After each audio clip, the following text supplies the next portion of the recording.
Hello, everyone, and welcome to the Human SOS Show, episode 117. And we are going to be talking about psychological safety today, an interesting topic and something that is worth discussing. Anton should be here with us momentarily. I know he is 3 hours earlier time zone wise, so it can be interesting to get pulled together in the mornings. And just a reminder as you join us today, be sure and put your name and where you're from in the comments. And we really enjoy hearing your thoughts and ideas and questions as we go along because your engagement makes this a much better show. And so, again, we're talking about psychological safety. And psychological safety is a interesting topic when you consider everything going on today. Welcome, Rick. Welcome, Mahort. I hope I'm pronouncing your name correctly. Welcome. Glad to have you here. And so, psychological safety is something that needs to be considered both for us and if we're leaders for our team members. And so we want to talk about what is psychological safety. And that involves, in my estimation, I'm look to hear from you as well, but it involves having a place that we are not concerned with being mentally attacked, being having to be in constant protective mode as in order to be safe.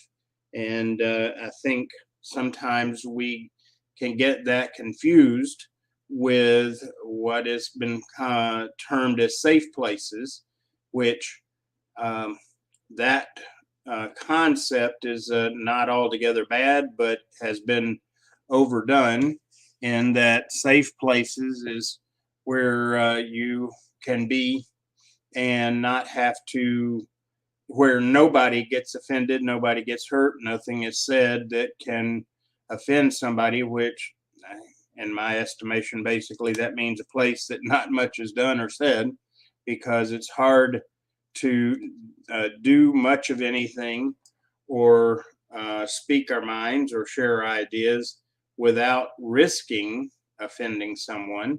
And doesn't mean we should be out looking for those opportunities. So, and one thing, by the way, I apologize that I was not here last Tuesday. I know Anton and Lila did a great job talking about communication, and I hope that everyone that attended was able to get a lot out of what was said because I know Lila and I know that she brings great value to any conversation in and around communication.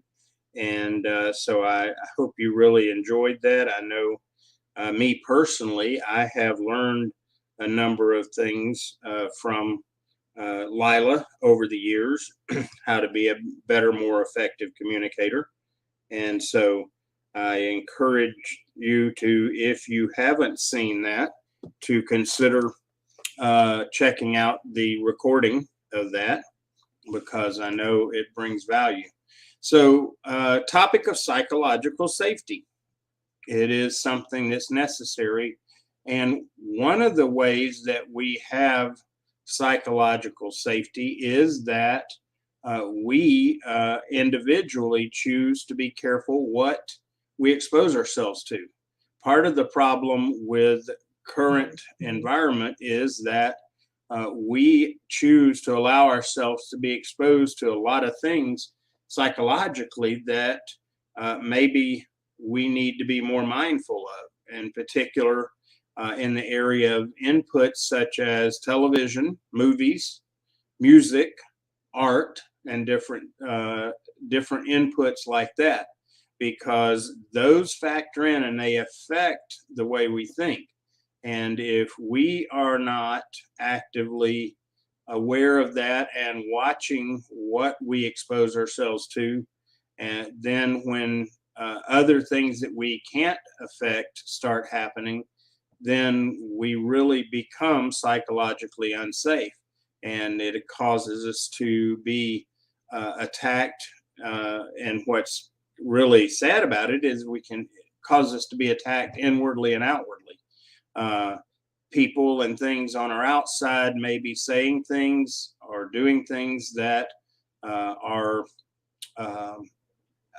feel like attacks and that make us feel unsafe in certain environments. But the other side is that as we expose ourselves to psychological inputs that we don't need to, then we begin to affect our own personal narrative. And that narrative will then cause us to feel attacked. And what's even harder with that is that it feels like in that situation, the attacking voice is our own. And that makes it especially hard. Have any of you ever experienced being in a place of psychological safety? And if so, what was that like? And what kind of setting is it? One that I think of, and I know this is not 100% accurate, but our family should be a psychologically safe area, an area where we can be vulnerable, be open to psychological inputs without fearing harm, and so on. Again, I know that it doesn't always work out that way, and but we should have those. In my estimation, as a leader, I should be able to provide those safe zones, if you will, psychological safe zones for my team members, a place where they can communicate, they can be receive inputs without being in danger of being under attack or of not getting input that is correct or accurate or not harmful. And so psychological safety areas. So we need to really work on that, because those inputs, once those seeds get planted, they're hard to overcome. And especially the more that get planted, the harder it is to overcome. And so we need to really be mindful and looking for those opportunities. And so just got word from Anton. Hopefully he'll be here shortly. He, again, I feel for Anton, because for get up for this show, he has to be ready for a 5 o'clock start his time. And so it's pretty early. So hopefully he'll join us here soon.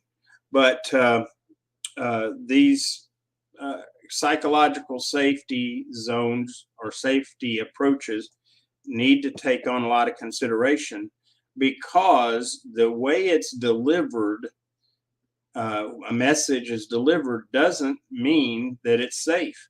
And because again, these are my opinions, but been around a long time and had opportunity to see a lot of things and learn, because that's something I try very hard to do. But we seem to think that only quote unquote serious things, psychological things, are impactful. Whereas the reality is anything coming from any direction can have impact on us psychologically and should be considered. And that includes, again, I challenge that part of the problem we have today is that we have let our guard down in so many ways that it has caused us harm. We think if people are telling jokes, making fun, that it's just jokes, it's humorous, it's harmless. No, it is not. It has a psychological component that goes into our psyche, into our brain and our thinking. Same with television, and movies. People think, well, it's all pretend. We know it's all pretend, but it doesn't change the fact that that information goes into our psyche, our minds, and has a factor in how we think. It affects us. And one thing, and I wish Anton were already on here, and when he gets on, I may have to query him. But what I've always understand is once we have information go into our brain, our mind, that it cannot be erased. It can be overridden. It can be made less important, but it's never erased. So one of the things that we need to be mindful of is that if we aren't in safe zones, that we need to be really mindful, because once it's in, it's in. And being able to deal with it becomes a new challenge, a harder thing to do.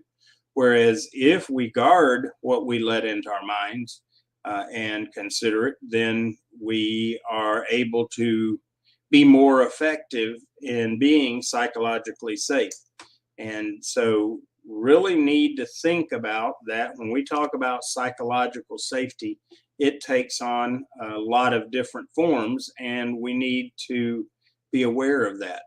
Now, as a leader, when you're trying to build environments and culture for your team, you want to have the ability to have psychological safety, because then it allows your team members to work and function better together, because we're not holding out, or we're not hiding or protecting. We're not in the guarded mode, and we're able to share better and understand better and become more connected in what we do by doing so.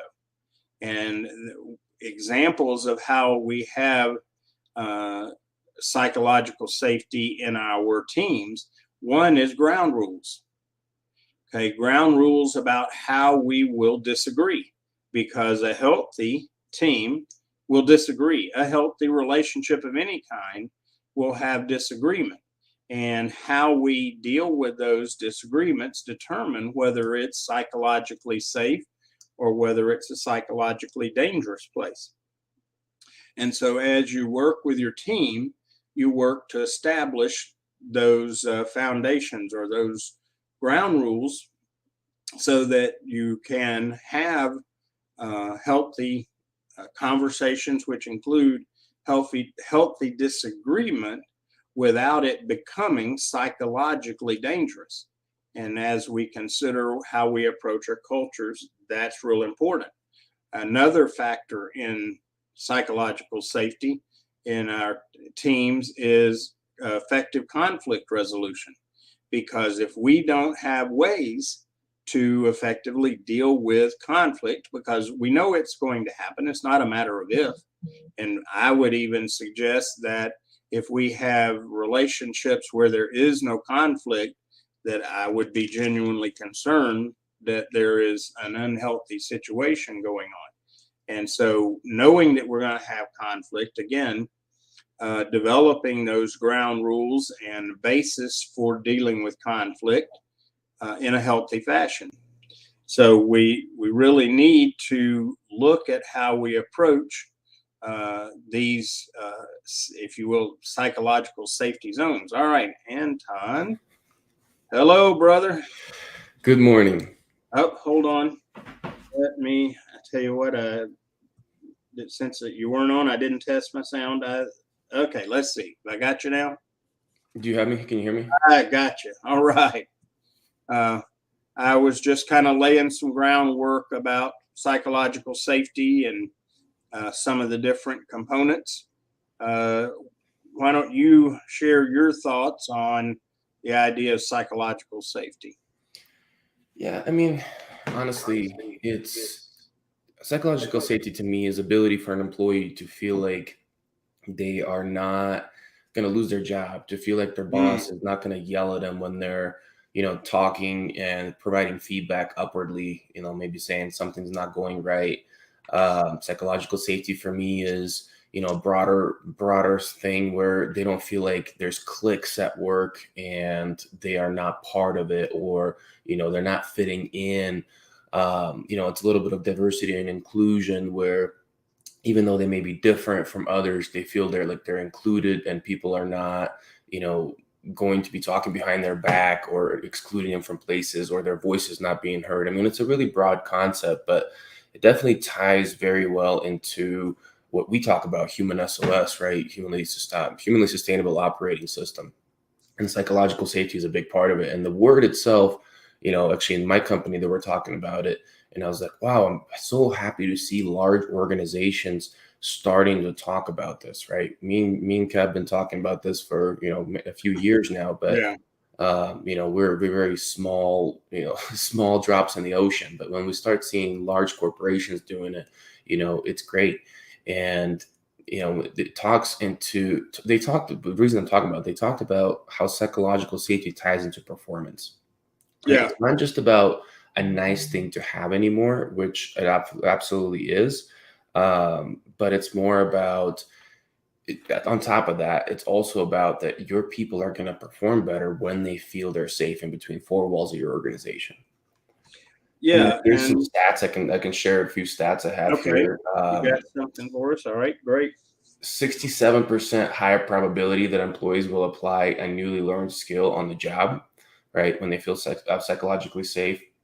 They have 57% more likely to collaborate. And I think that's a huge one, right? People, if they feel safe, they're going to go outside themselves and they're going to work with others, not feel like something's going to backfire or somebody's going to come back onto them, backstab them, judge them, whatever it may be. Hmm. And the big one is 50% higher productivity, right? That's something that we can't not look into when we're talking about it from a company standpoint. I don't know any leader out there, any CEO that would say, oh, I don't want 50% higher probability. Yeah.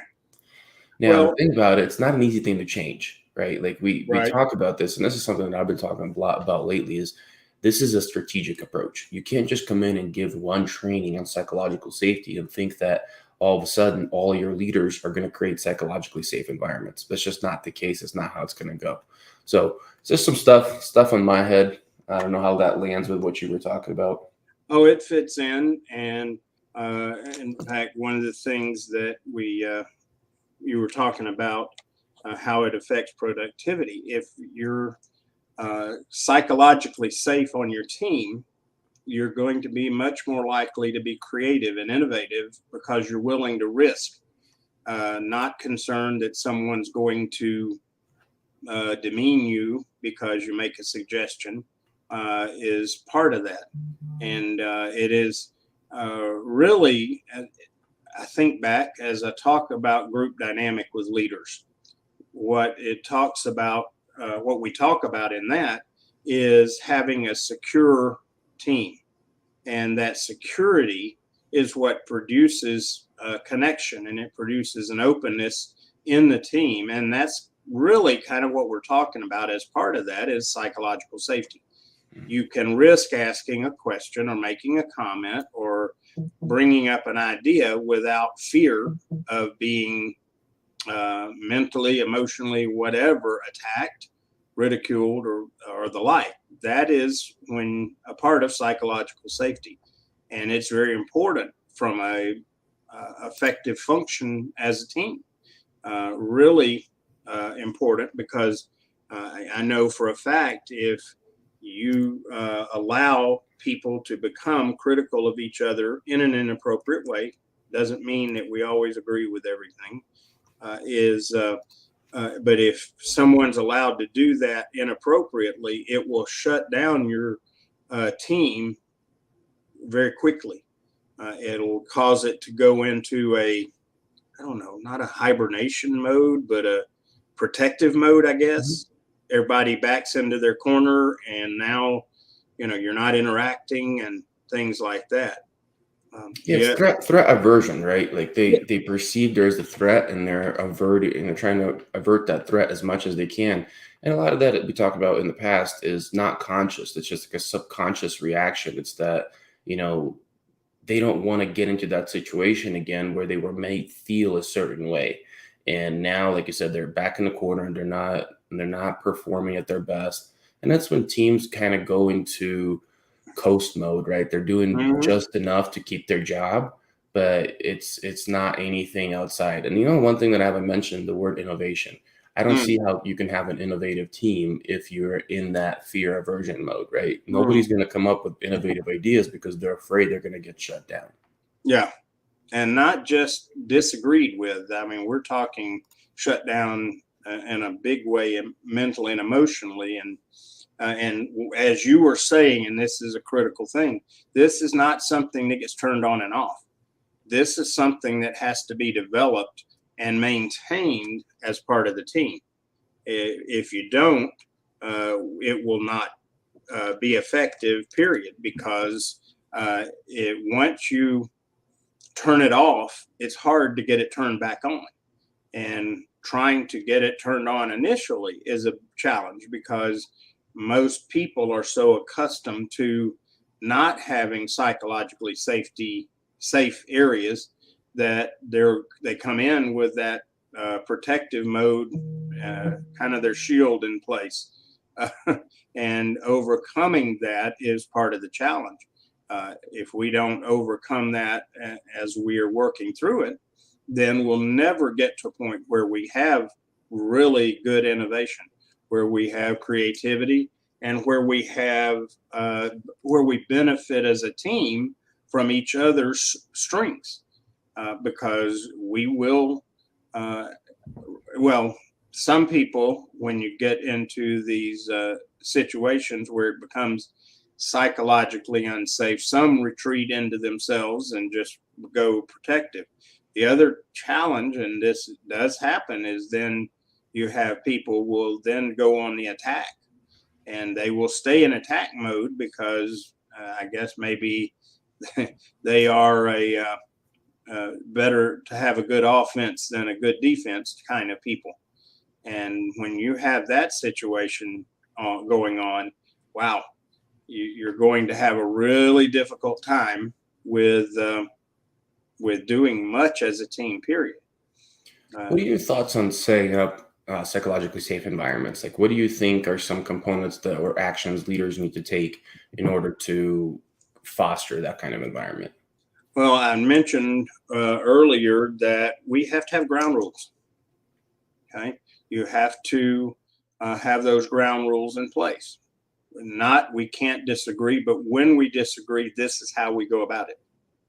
We don't do personal attack and disagreement. We address ideas, we address principles or whatever, but we don't do personal attack. That cannot be part of the solution. The Let's see. Again, ground rules for the leader. How the leader is going to approach feedback. And one thing that makes for a psychologically safe area that as a leader is necessary is communication, not just whether it's email or whatever, but let's talk about the what we are going to say and allow to be said.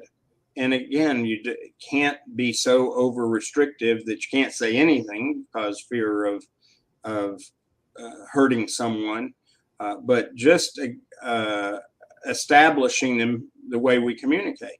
And I think knowing each other, knowing our teams even, is a factor in being psychologically safe. Because if I know that, for example, something that we encounter at times and we've figured out a nice flow to, is there are times when we're done with a particular topic, and my tendency might be to continue on chatting or whatever. And I know you, when we're done with it, whatever it is, unless it's just a time to chat, you're ready to shut it off and move on.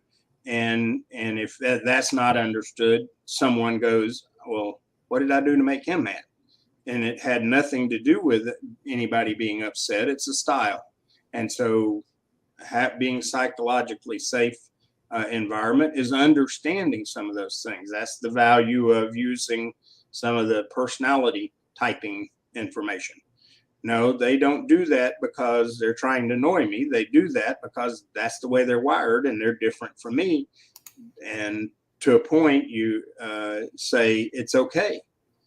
Now, we have to be careful because we then we act and behave badly, and we say, well, that's just who I am, tough. No, that's not it either. It's got to be, again, some type of understanding in all of these regards, especially communication. I love those. Those are great points, Kev. I think one for me that maybe you haven't mentioned is just empathy, which ties into knowing your people, right? Really paying attention to your team, and not just when they're interacting with you, also when they're acting amongst each other, and as I mentioned, even social cliques, right? Like if you're observing that happening, I've been part of teams, that started that way, and it's your job to put yourself in those people's shoes that are being excluded and think about how they feel, and then do everything you can to try to break those silos down and try to get, team functions going where people are included. Engage yourself with some of those, per se outcasts. It's kind of how they feel, and help them to feel included. Because I think leaders, if you're a good leader, people are looking up to you. So if you're engaging with somebody more, they're going to tend to engage with them more. So I think that's a big one, is just be empathetic towards everybody that you see needs it. But also just, be empathetic towards people that maybe are doing the outcasting, right? Maybe that's the way things were for a long time. Like we've gotten away from those, fraternity and sorority kind of initiations on teams, but some of that still exists. Like, oh, they need to earn their stripes before we talk to them, or we need to, they need to be here long enough until, we start to engage with them. And that's just the way things were. So like, not necessarily even coming down on some of the people that are doing it, but just understand everybody and why it's happening, and then try to break it down. Yeah. And many times it goes back to awareness and communication. Yeah. We may have a problem, and ultimately the problem is not a problem. It's how the problem is being handled is the problem. And so, yeah, if we're aware and we make it a priority to have psychologically safe areas in our teams, it's really important and very helpful to have those, because then it opens up the team to function more fully without having difficulties.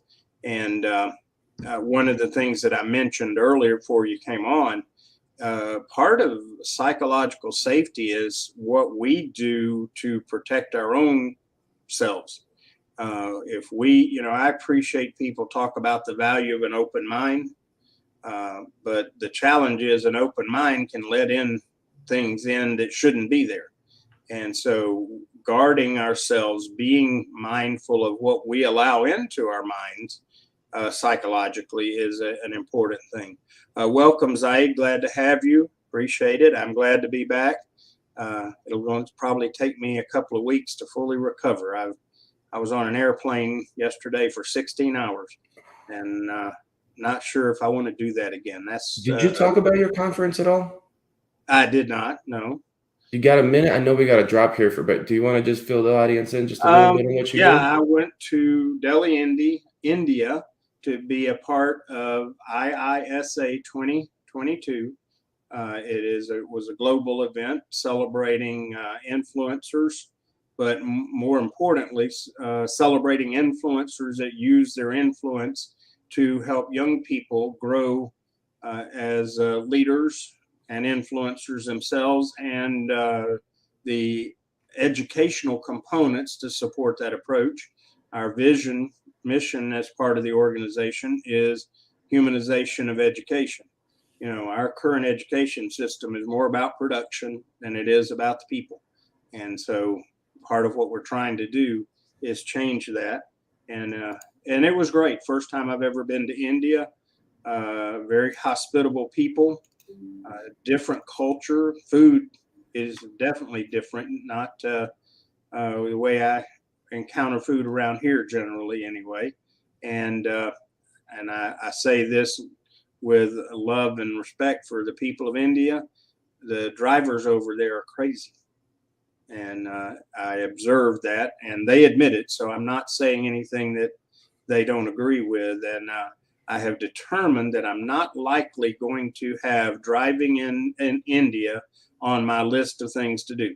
I was content letting the professionals do that, but it was a great trip, and I got to meet some of the people I've been working with virtually for over a year, and it's just a neat way to connect and relate offline. And now, lifelong friends are what they are. And so, yeah, I appreciate that opportunity. Is there any way for us to watch your presentation? Anything recorded? It will be coming out. It was all recorded, and they've got to carve it up, and they will be sharing that. And when we get it, I'll share it out and let people see it. And I know Dr. Shama will share it on LinkedIn as well, so that people can see what went on. It was just an outstanding event. So that's awesome. Can't wait to see it. I know the audience can't wait to see it. I know we got to wrap because you got to drop, Kev. Yeah, I've got getting back to town and hit the ground running. I'm teaching this week and then got other events, so my recovery will be slow because I'm gonna have to do it a little bit at a time. But yeah, I need to run. Appreciate everybody being here. I was talking to them. I know you guys had a good show with Lila last week because Lila's always got something good to say. And I learn something every time I'm around her. But we'll be back next week with our episode 118. If you've got suggestions for topics, some of the best topics we've had have come from others suggesting. So I encourage you to drop those in if you will. Anton, closing thoughts on your side? No, honestly, like with psychological safety, everybody plays a role in this. If you feel there is a psychologically unsafe environment in your work, do what you can and support people, support yourself. It's not always up to the person at the top, the leader, to fix it. Everybody can do something about it. Yes, very much so. Thank you so much, everybody. I appreciate you. Huh? I was just saying, thank you so much to the audience for, we always appreciate it. Our audience is the key, and you make such a difference when you're a part and engaged. So thanks, everyone, and we'll be back next week. Look forward to it. And in the meantime, if you're watching this as a recording, feel free to comment, question. We check that and follow up. And we'll see you guys next week. Have a blessed week, and take care. Bye.